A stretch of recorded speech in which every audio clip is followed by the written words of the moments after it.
I'm Alan Hino, and I'm a Changing Tides mental health advocate.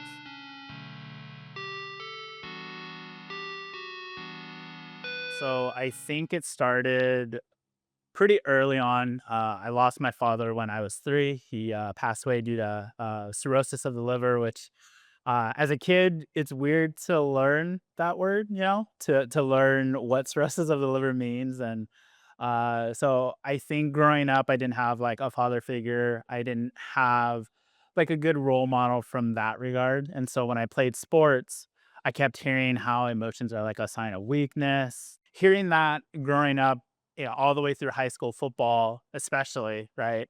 I learned that I didn't know how to deal with emotions real well until I played football. Cause then put my pads on, put my helmet on. I hit the person right in front of me and it all felt better, right? Whatever pent up, aggression or sadness I had, I could just let it out on the football field or go to the weight room, you know, run like a madman trying to hit a PR or doing sets really heavy, right? So I think when I lost that going into college, it was a huge adjustment for me and not having a healthy outlet, a healthy release valve, if you will.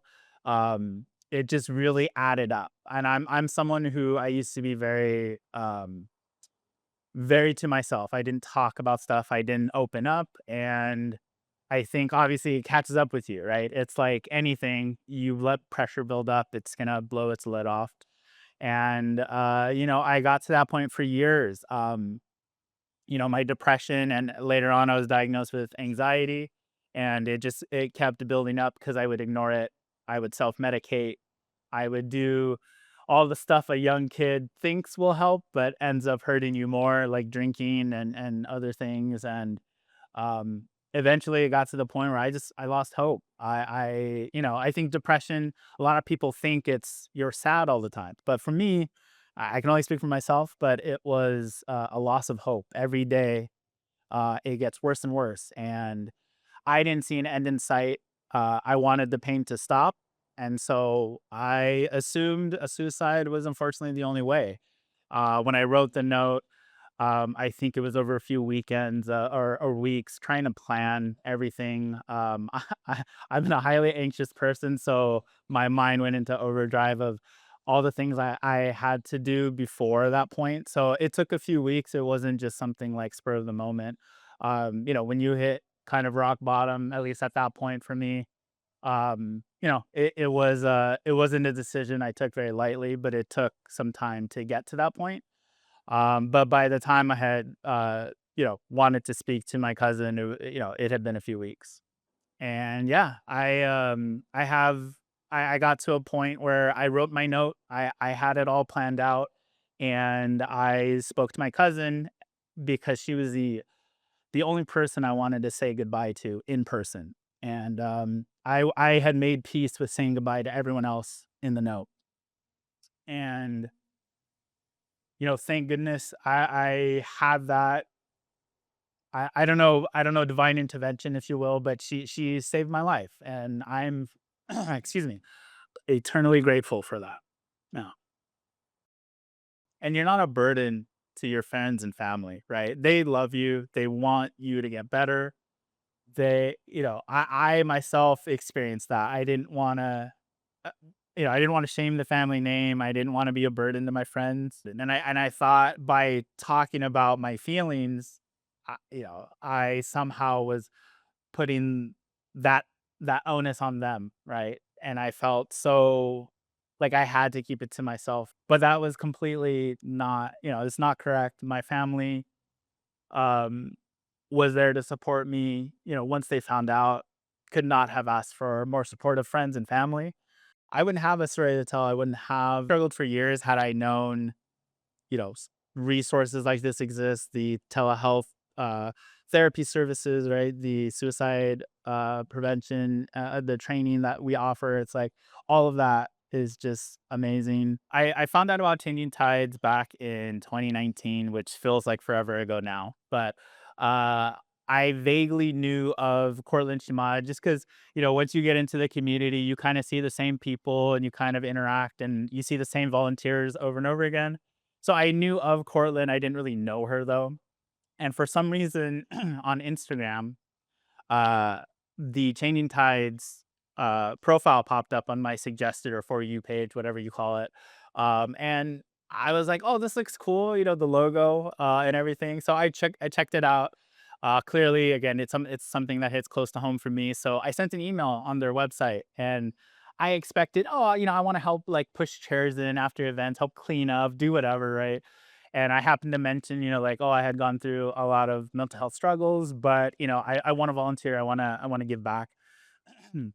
And so I remember almost immediately, I want to say the next day, getting a reply back and saying, "We'd love to come talk to you about it at the art show that was off of First Street." And yeah, went after closing. We spent, I think it was like 2 or 3 hours. They just kept asking me questions, and I just kept talking. I don't think, it was the original crew, and I don't think anyone really. I think everyone was crying, including me, after we were talking. And after that, I think Cortland was like, "Hey, I want you to be my mom, and I want we're thinking about inviting you to the gala to speak." And that's like my absolute worst nightmare coming true, right?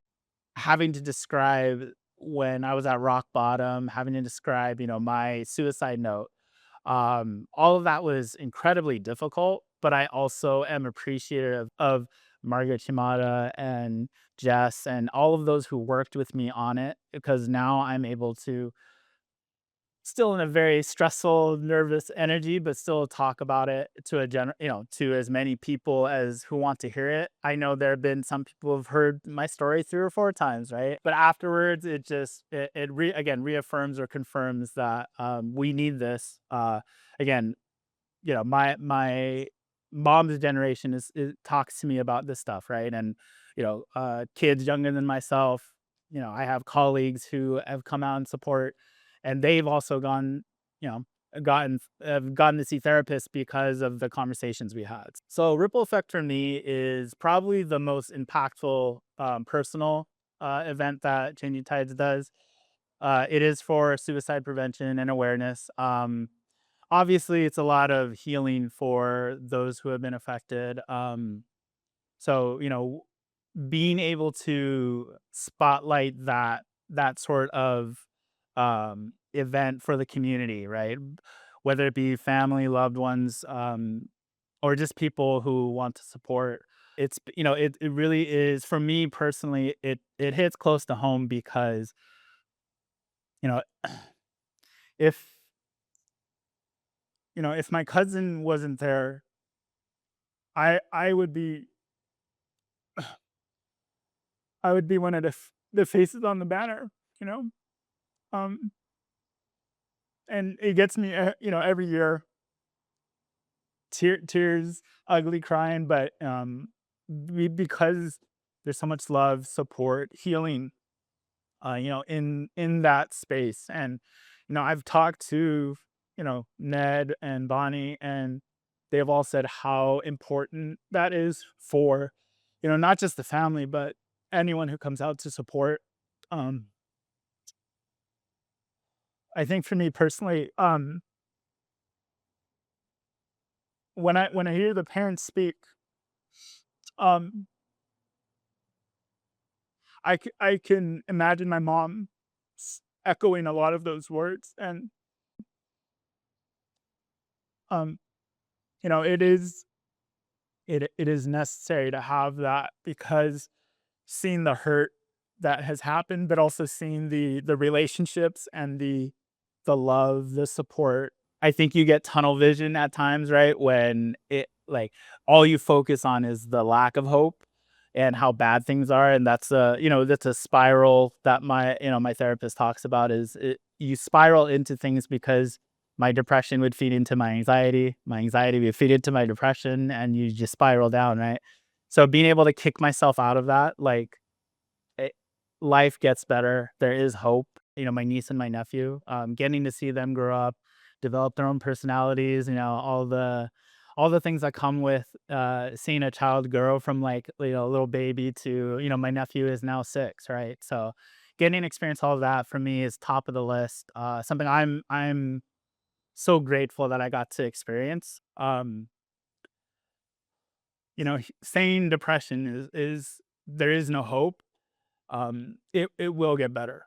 Um, and the amount of hope that I now have, seeing the generations coming through behind me, how positive they are and how they're embracing mental health awareness, and they're really kind of tearing down that stigma that used to be there. I am hopeful, right? Yeah, just you're not a burden. Ask for help. It's okay. Yeah. If you are struggling or if you want to learn more, please visit thechangingtides.org for additional resources and information.